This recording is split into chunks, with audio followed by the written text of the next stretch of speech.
Afternoon, everybody. Hi. I actually don't want to leave. I didn't know I wanted to speak first, but I wanted to speak back very briefly. I just would like to say how I so much appreciate Pastor Bells. If you guys don't know who I am the director of the Child Center downstairs, and a member of this church. I have so much going on in my life right now as a very busy person, not just work, but my personal life. And one of them, I would like to thank you all for your prayers, is my brother, who's diagnosed with stage 4 brain cancer, who the doctor's saying that he doesn't have long to live. And where I was headed right now to visit, if it was not for Pastor Bells to pray with me and my family who is not a believer of the Lord, I just don't know what to say. Just to thank you. My long days sitting in a hospital on the ground crying, I have this man who just thinks about me, I guess, and just pick up the phone and say, hey, Letitia, you're on my mind. What's going on? And I'm like, oh my gosh. You called me at the right time. I need you right now. I need you to pray with me. I can remember just sitting in the hospital, in there, Pastor Bell's on speaker. We're praying for 30 to 45 minutes. And how I appreciate you so much. Not only with my brother, I know you guys know my grandmother just passed as well. My grandmother was 96 years old, and she attended her church for over 45 years. There was a new pastor. My grandmother couldn't get to church anymore because she started getting really ill. I knew right then and there something was wrong when I went to go visit my grandmother a week prior. So I called my grandmother's pastor, and I asked him if he could come visit my grandmother and say a prayer for her because she didn't look good. And I just felt something was wrong. You know what that pastor told me? That because my grandmother has not attended the church, they will not send anyone to go visit my grandmother. Oh my gosh. I came back here and I talked to my pastor. And he told me he told me some things that he probably shouldn't have told me because I went back and told them. I said, well, my pastor told me this. And he said, who is your pastor? And I said, Pastor John Bell, and this is his phone number, address. And I called Miss Chris, and I said, Miss Chris, you might get somebody saying that a member of your church was very rude and nasty. That was me. Because the thing I said to him, I said, you can take my grandmother's tithes for 40 years, but you cannot come and pray with my grandmother to her house. My grandmother passed 3 days later. I did not have a pastor to lead the service. When I called Pastor Bells and Mrs. Bells. They prayed for me and my family over the phone. And when we were all sitting in the house with the detectives, because I don't know if you guys know when you pass at home, they send people over to do an investigation to make sure that it's no harm, and me and my whole family was there. Last year I spoke about Pastor Bill doing my grandfather's funeral and how awesome that was and how they was like, wow, I'm going to hit the race card. You have the right pastor? Yes, I do. How they loved my pastor when they preached for my grandfather. We were sitting downstairs, and everyone was like, what are we going to do? Who's going to do the funeral? And in my head, I'm just sitting down, and then everybody turns around. Pastor Bell. Because that's who Grandma said that she wanted to do her funeral. Because she heard the services from my grandfather. So maybe it was meant that that church wasn't, and that pastor wasn't there for my grandmother. I just want to tell you how I thank you so much, not just being there for me, but in my entire family, how much they've grown to love you as much as I love you and my family loves you. Thank you so much. And best believe it, when I get to my family right now, because that's where I'm headed, back to my brother, they're going to say, have you seen Pastor? I'm like, yes, that's why I'm late. Okay? We love you, and I love you, and I want you to say thank you so much for not just being my pastor, but being my friend and my boss. I love you from the bottom of my heart. Thank you.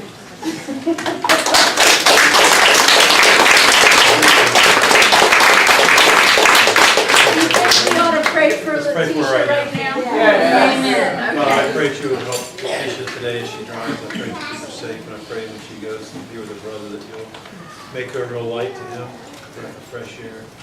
And Lord, I pray that you will continue to reach her family. Thank you, Lord, that in these times of difficulty you come near. As Pastor said this morning in the sermon about in your providence, we don't know what your providence is. We always know that you're a Savior and you're with us. And I pray, Lord, that during these times when people turn their face toward heaven, that they will find you. We bless you and we thank you in Jesus' name. Send her the light to our family today in Jesus' name. Thank you. Thank you.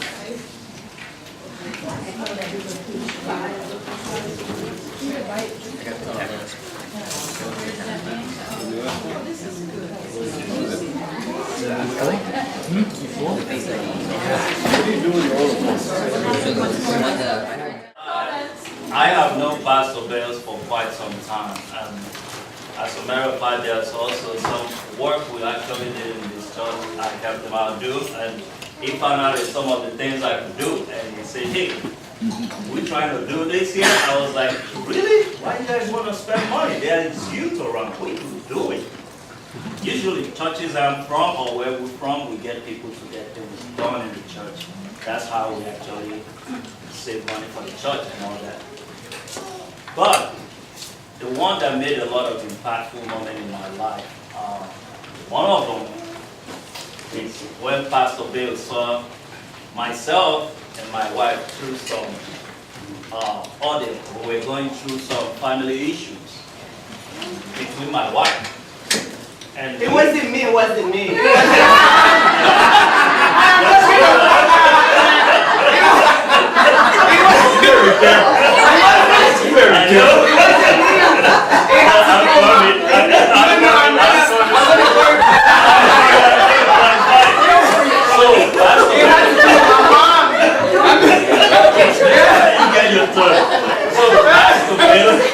Don't worry, I'm good. So Pastor Ben called me on the phone and asked me, "Is the problem from you?" I said, "No."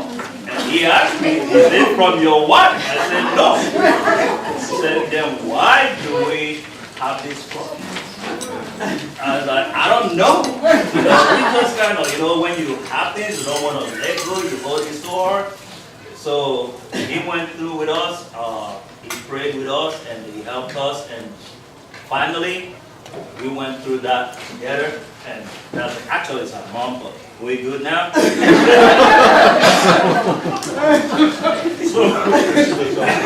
Oh my! The pastor asked us to kick her out. That's what Pastor Bill said. So That's right.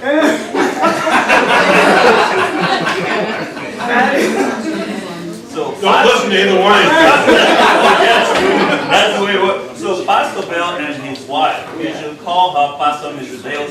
Reason is because a minister has a wife that takes care of him. She's also ministering to him. So we should call her Pastor Mrs. Bell all the time. And some people were like, she's not a dead. I was like, she's there, she ministers to him all the time. So we had talk with her, and I asked her, "How you doing, Pastor Miss Bells?"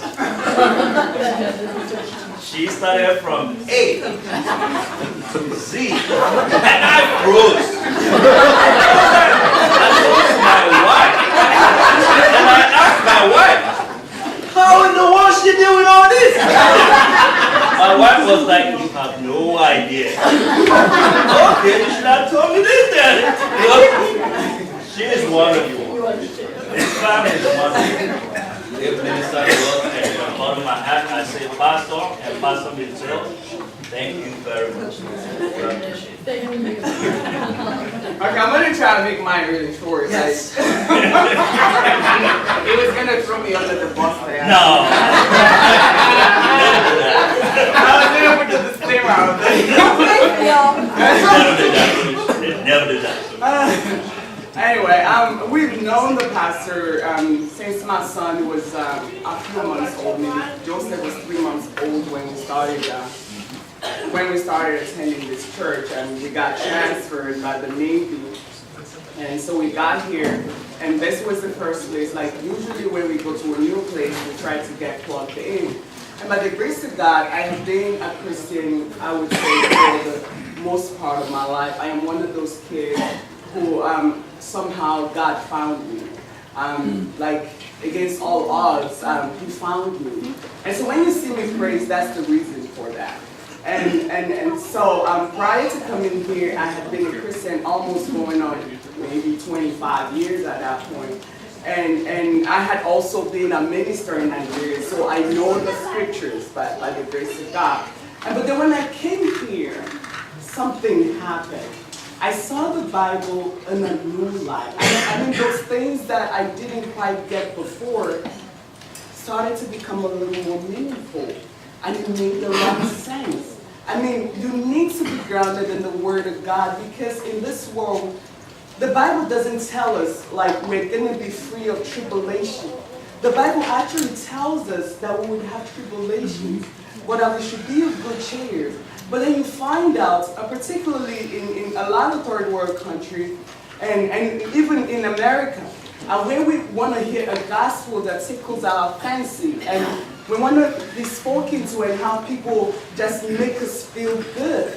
And then we forget the grounding of the God who saved us. And I also say this to the pastor. I said, if God doesn't do any other thing, I mean on the basis of the fact that we are saved by grace, and we're saved not because of the works that we've done, it is enough. The cross is enough. Completely enough. Completely. I mean, no addition to it. And then so He brought that to bear in my mind. And now when I go to places and I listen to ministers and I tell them, I say, Pastor, I miss you. You know? And because I'm not standing here to sing His praise or anything. I'm standing here to say thank you. Thank you because you're constant in season. You're constant out of season. I mean, the consistency of you continually teaching the Word of God and letting us know that this Word, these things are worth knowing. And when the Scripture tells us to bind them, you know, on our hearts, to write them, to put them on our walls, He says it for a reason. Like the song we heard this morning tells us, we are prone to wander. That's the way we are. It's the human nature in us. And by the grace of God, when we let the Holy Spirit come in us and we begin to allow the Word of God, it is the Word of God that shows us the mind of God. And it is when you know the truth that you are free indeed. And so that Word is what He teaches. And oh, how I am thankful for the Word. Because now, you know, people can do all the shenanigans, but I am not easily swayed because I know what the Word says. And I say, this is the truth. This is the way. Walk therein. And it's because I have been taught by the pastor for a very long time. And I think sometimes it's a bad thing, pastor, not to really. Because I can think, oh no, that is totally not scripture. I mean, that song, I do not see a word in the Bible that confirms that. That is not true. And my husband's like, oh, it's just, he said, no, it's not. It's not. It's saying something. So that's the downside. That's the downside. Praise the Lord. We love you, Pastor. You know that, right? And He does feed us a lot. You know?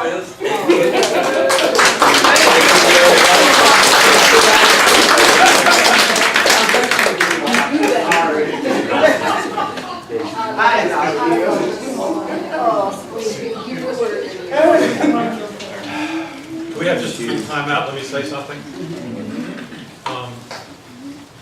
every time this happens, I always feel very humbled because I'm not doing anything by myself.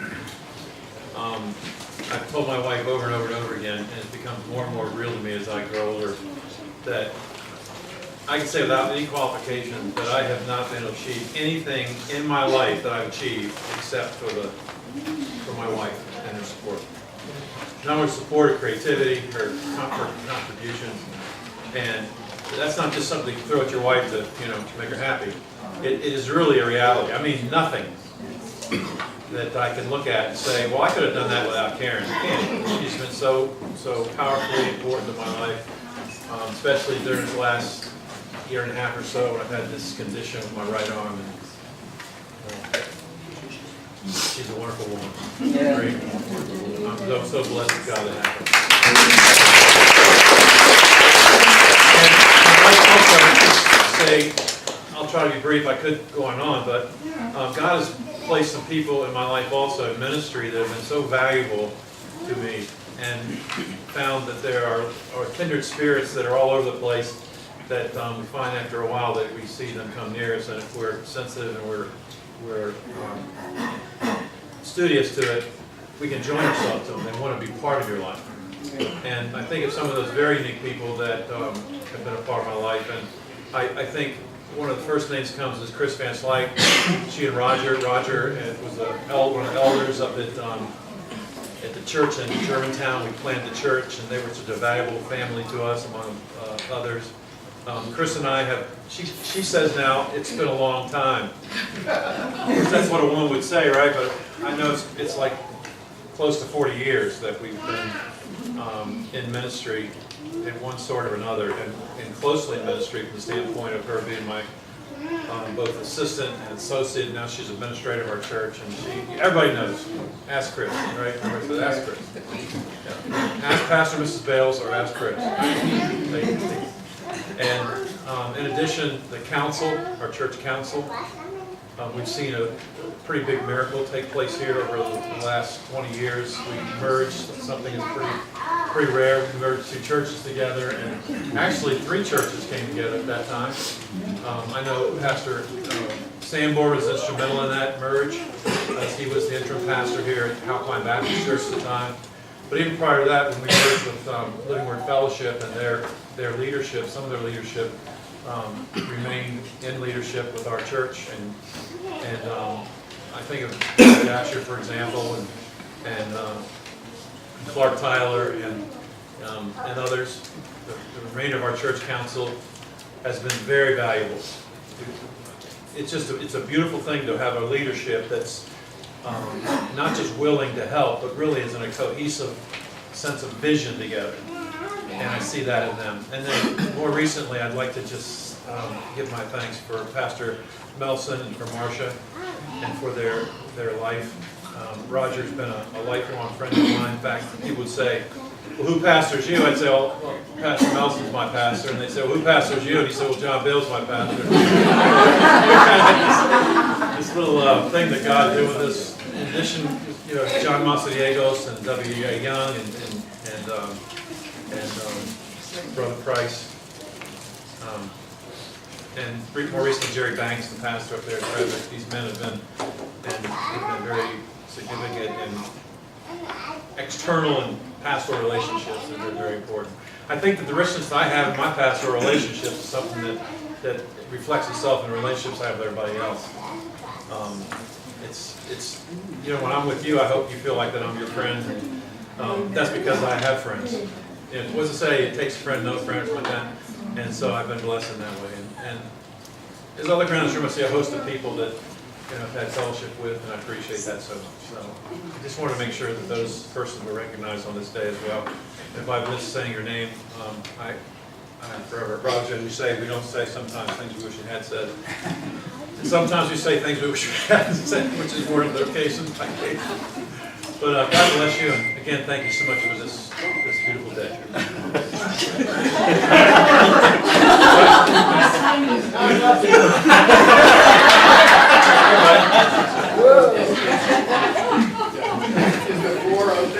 Well, Chris, since we were talking about Karen, I want to thank Karen for allowing John to come into work because it's a great laughing time here, and it is a fun time. But he is a man of great insight, and I know you've learned from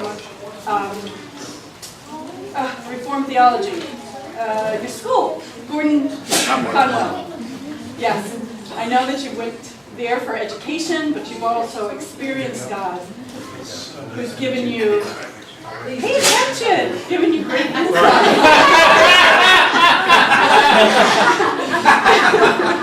Though we've worked for 40 Could you repeat that completely? We've worked for 40 years. I remember probably within the first few months, I'm pregnant with my second child. I'm working part-time, so I have a baby at home. And he comes to my office, and I'm diligently working at my desk. And he said, Chris, do you have a trash can? I want to throw away gum. And I'm doing this. And he puts it in my hand. I throw it in the trash, and I'm doing my work. And he said, I have great insight. I know you're a mother. You don't care where your hands have been.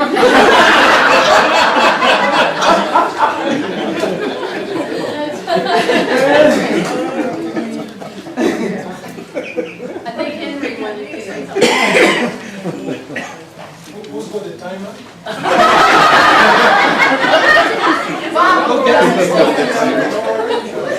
Well, I don't want to talk for more than 5 minutes. So I want to start with the puzzle. Our family has known the bells for, I want somebody to guess the number of years we've known them. 20?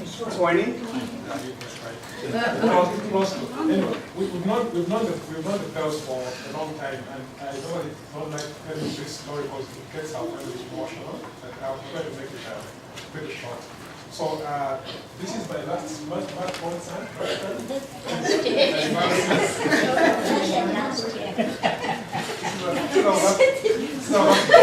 his name is Tokozani. So when Lucy was about 5 months pregnant, the doctors came and said your pregnancy is risky. So they said you're going to be on bed rest for the rest of the pregnancy. So she was on bed rest for about 4 months.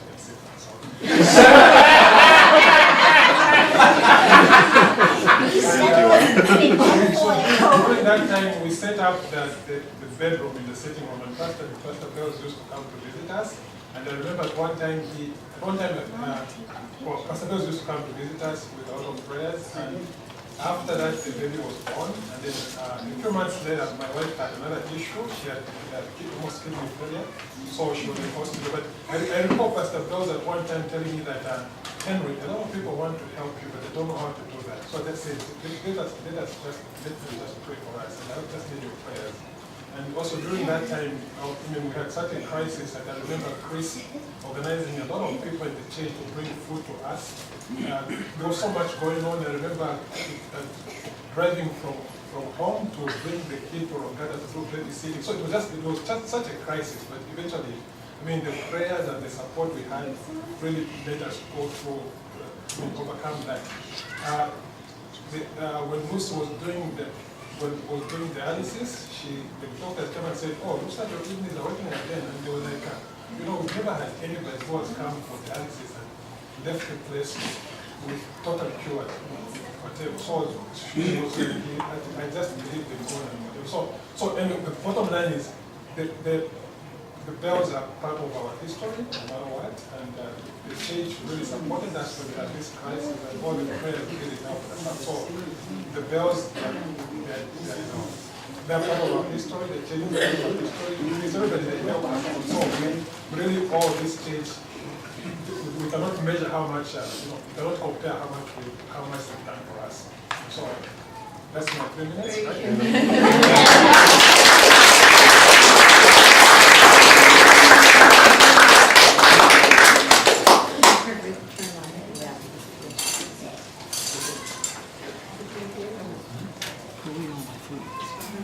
I do this every year, but I want to thank Pastor Bales for teaching the whole Word of God without compromising it in order to tickle men's ears. I have a brother who's a Jehovah's Witness who couldn't handle the idea of hell. He's now on his way to it. And I thank you for teaching the total depravity of man, but the unmerited grace. For somebody who who's an ex-socialist, that helps a lot. Particularly if you're reading. Just talk about yourself now, okay? Particularly if you're reading the Book of Kings. Amen.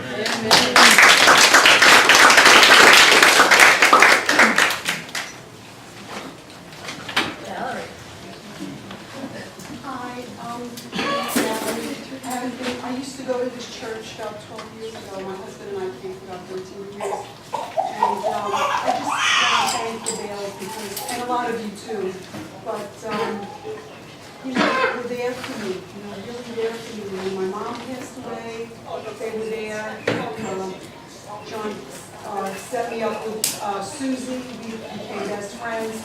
And, was there at my father's funeral, and then when my husband passed away, they came to the hospital and prayed with us, and, met with social workers and everything like that. And I'm just really grateful for the ministry that this church has been, at a time when I wasn't the most lovable, and I was loved. And so, thank you so much. Thank you.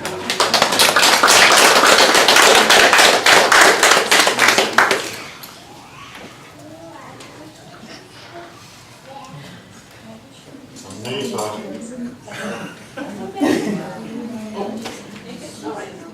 was putting the evil eye on Nikki. You bet. You want him to cut it? No. You want him Oh, yeah. Sure, anybody can say something. Oh, we want to take a picture of the cake. That's what she's talking about. Everybody wants it. It's gorgeous. Anybody else? Oh, there's Susie, sorry.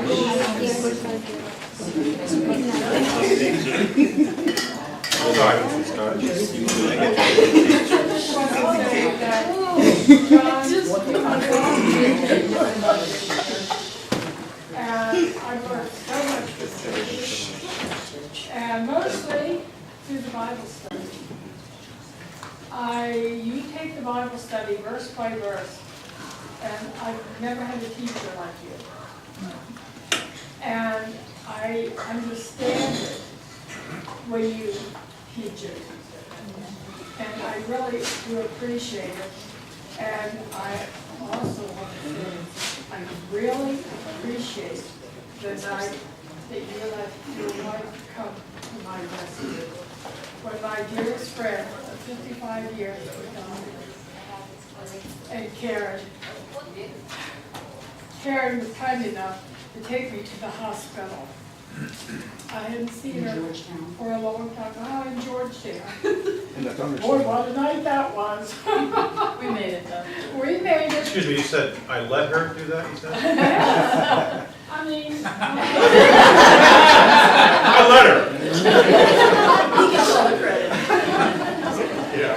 There may have been men out there that may have resented the fact that their wife was leaving them at night on their day off, and to go take somebody to Georgetown late at night when you didn't know where you're going.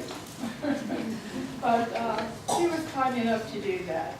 And Karen, I will never ever forget that. That was a very important night. And my friend was, she had become a Christian. She knew the Lord, and it was so important for me to get there to make sure she did. So thank both of you.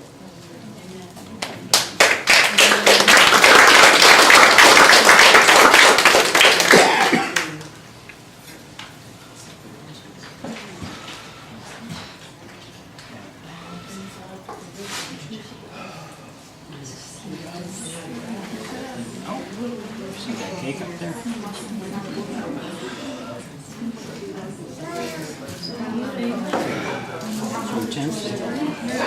Hortensia.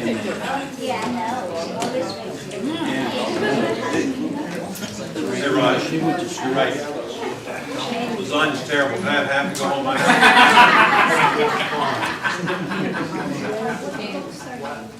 So not like the football now?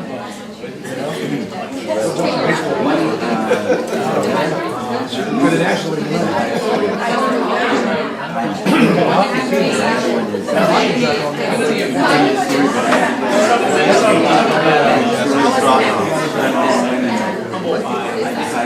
Clemson